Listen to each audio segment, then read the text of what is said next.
siguiente paso para las unidades didácticas, los libros de texto para esas poblaciones? Sí. Bueno, los nombres eran incuestionables y por eso se sabía que lo que enseñé. Tal vez un paréntesis, el arte, digamos, ¿cómo se pensó? ¿No se pensó en ese momento en tomar en cuenta el arte como parte de los estudios generales o de esta introducción? Bueno, no, el arte yo lo introduje, ¿verdad?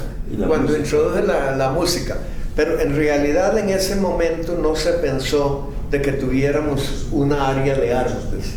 O sea, la UNED iba a ser muy práctica, iba a formar solo profesionales en un área específica. Por lo tanto, solo se pensó en un conjunto de cursos que todavía no se llaman estudios generales, aunque evidentemente son estudios generales, porque la UNED no ha firmado todavía el convenio de nomenclatura de grados y títulos allá con CONAR. Eso lo va a hacer como en el 80. Cuando hace eso, ahora está obligada a que lo que ofrece quede más o menos equivalente a las otras universidades. De hecho, cuando firma eso, pierde en parte la libertad que tuvo con sus primeros estudios, porque eran estudios de nivelación, pero a la vez de formación y de visión de sus estudiantes. A mí siempre de nuestros propios estudiantes. ¿Ah? De nuestros propios estudiantes. De nuestros propios estudiantes, sí.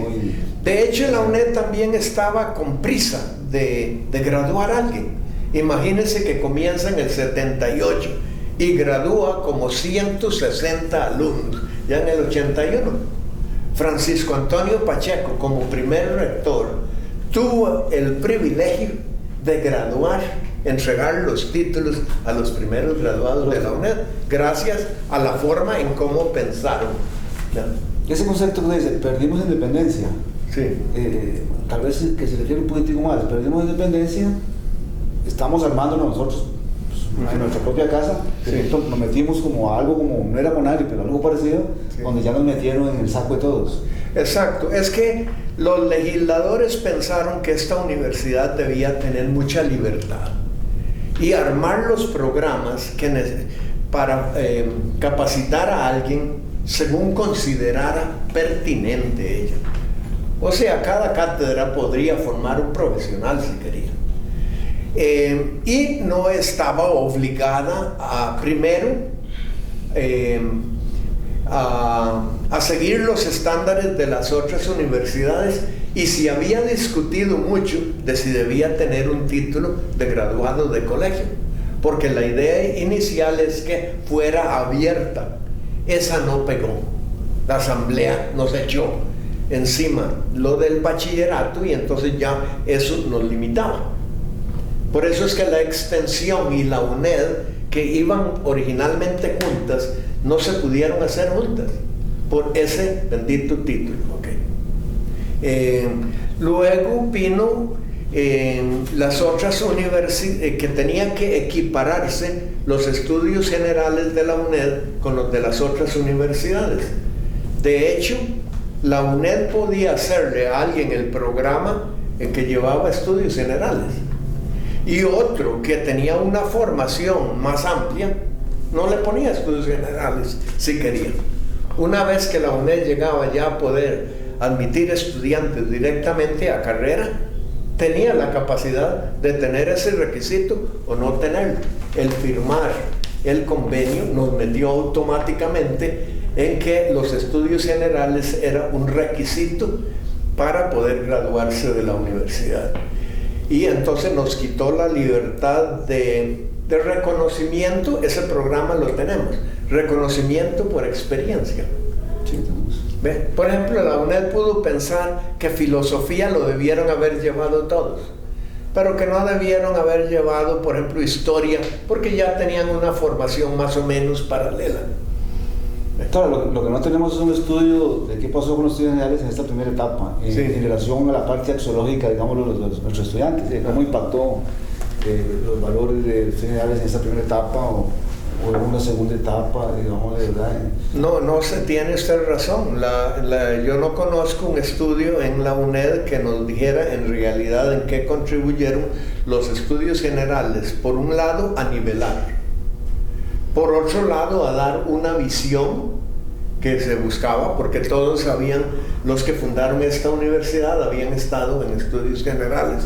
Chester Zelaya lo había dirigido, Tony Pacheco lo había dirigido, los estudios generales en la UNA. Y había un hombre que no era de estudios generales, que era Enrique Góngora, que era matemático, pero que era muy humanista también a la vez. Entonces, y a todos les gustaba un poquito de filosofía. Así es, filosofía, historia, literatura. Era una forma en realidad de despertar el interés por el saber en el estudiante de esta modalidad. Pero yo no terminé de contestarle la pregunta. La primera intención de la UNED al hacer los estudios generales fue aprovechar figuras muy conocidas que nadie iba a cuestionar la calidad de sus cursos, y especialmente porque la UNED los podía vender y poner acceso al público, precisamente para que fueran más leíbles. La mayoría de las unidades didácticas se escribió en fascículos de 3, salvo el de filosofía, porque no hubo tiempo. El de filosofía salió como 3 días antes de que comenzara el curso. Los de literatura sí, salieron en 3, los de ciencias salieron en 3, y los de matemáticas, eso no hubo tiempo, porque los que pensaron aquí cómo se iban a elaborar estas unidades, qué estructura tenían, etcétera, eran los mismos vicerrectores y miembros de la Junta Universitaria.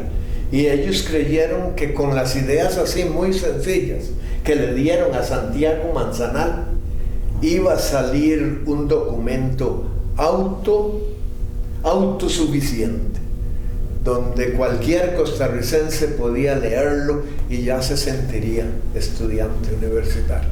Lejos del profesor. Ahora,